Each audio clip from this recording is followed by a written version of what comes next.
All right, hello, we're back, and in this video, we're going to talk about trimming the values.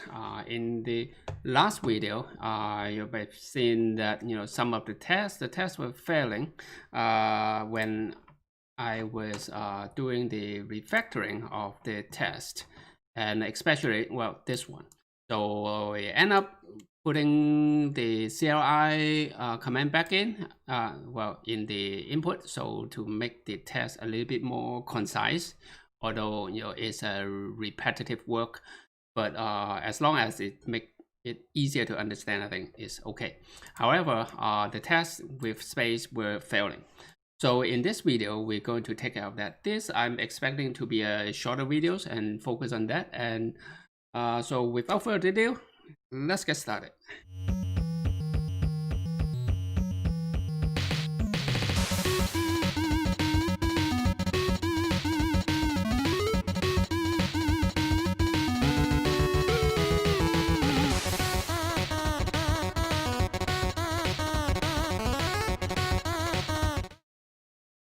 Right. So as you can see, the test is failing, right?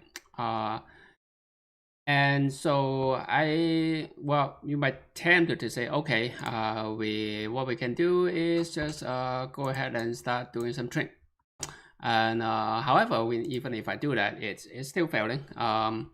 And in this stage, that's one thing I want to talk about is that what are we actually testing? So if we go ahead, take a look at this again, in the test code, I'm using this argument v function. It's not named it nicely because it's a noun, quote unquote, and it's not a verb or something, but I just name it this way to keep it short.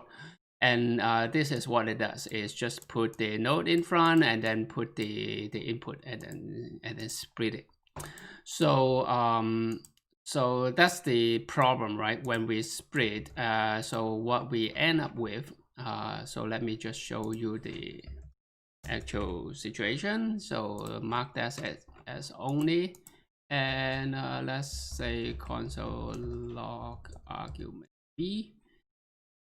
And so you can see what's actually going on, right? Although it should be obvious, it end up like that because in this test case, I'm having two space. If I'm having if I'm having one space, then it will still fail, but fail with that. So I can do, I can do a trim or do a filter, things like that over here to fix it. But the question is, should I do it? Right? Because the code that you saw, this is just a test code to simulate the process.argument v, this value. That's what this function will return. That's why I just keep the name as argument v. So is that the behavior, right? That comes to the topic of quote unquote mocking, although this is not really mocking in a common way, but if you think about mocking or test double in general, right, it is try to simulate the actual call, right? So the question is the actual call doing that? So that's why I create this file, just echo, and all it does is just print out the process and we want to see what the actual code is doing, right? Actual behavior. So if I call this function, call this class, this file, execute this file, this is what we get. Right? You get the node executable and then the name of the script or the application. And if we put something in there, that's what we got, right? So the question now is, what if I just put two space over here. It doesn't do anything. It actually trimmed it out. And then so ABC, put in some space over here like this, and A something else, B, things like that. And you can see that the argument V is actually trimming all those for us, right? So that means the problem is actually not in our actual code, but in here. That is the problem. So to make sure we are doing the right thing, well, what we can do over here is just do a filter, right? Like that, and that should do it. And with that, this should be passing. Let's see. Yep, there you go. And so this will filter out and the empty one. I can't do the filtering in inside in this string, because I could have the call could have something in between, right? Like this, have some space over here, and then do this X, right? And then this will be trimmed out. If I do it before the split, then I'm just trimming the start and end of the whole string. And so split it and filter it out is easy, although it's slight quote-unquote performance, but doesn't really matter for this.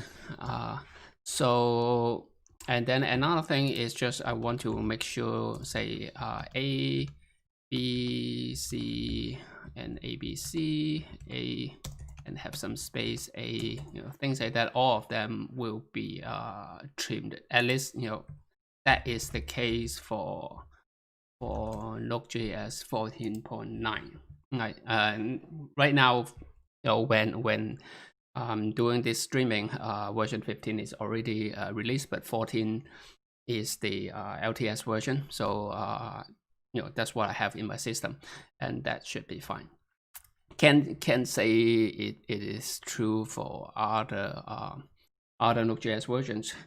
And if I really want to be completely saved, I should use NVM to try test it on different versions. I don't have NVM over here, so use it on all different versions, and that might be the better way to do.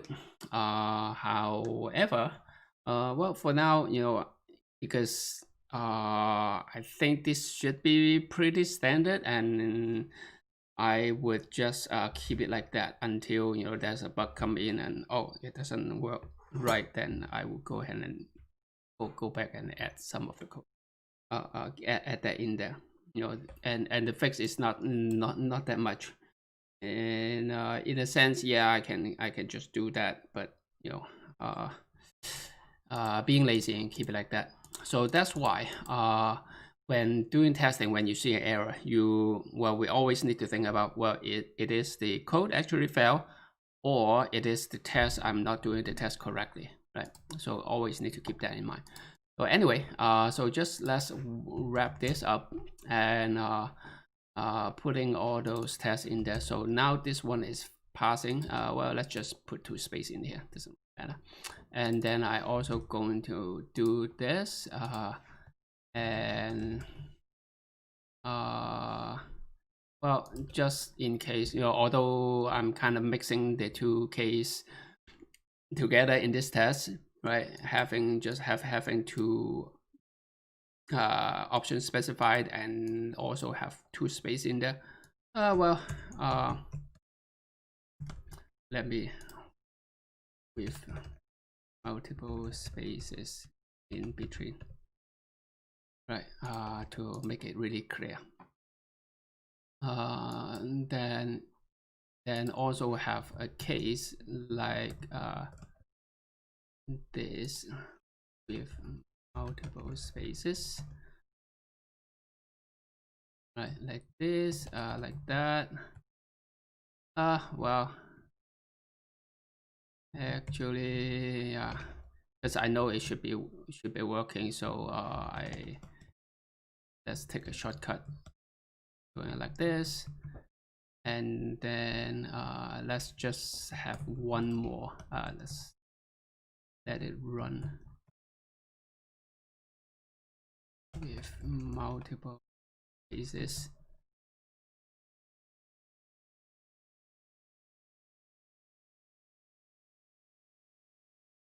That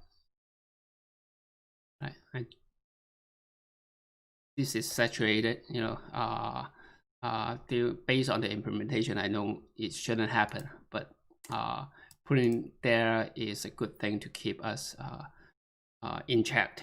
In case we refactor the code later on, then we won't accidentally introduce bugs, right? So that's the benefit of having tests in the first place. So although it takes slightly a little more time to add the test in, but you can see it's really nothing, right? You just copy and paste and adjust it. How long does it take for adding, you know, one test, right? Like 5 seconds, 5-10 seconds, right? And you will able to protect you down the road. And these tests will be pretty stable because they are actually testing the actual behavior, right? It's the thing that you actually pass in, and then that is a lot. As long as we have a right design on the data structure, this test is not going to change, right? And that's the benefit of abstracting the code correctly, doing SLP, foreign storage principles, things like that. So yeah, so that's what we got. So now, well, the test passed. And that's it. That's what I want to share with the in this video. So, well, hope you enjoy this one, and it's a pretty short one, and hope you learned something. And we will see you in the next one. Right? Bye bye.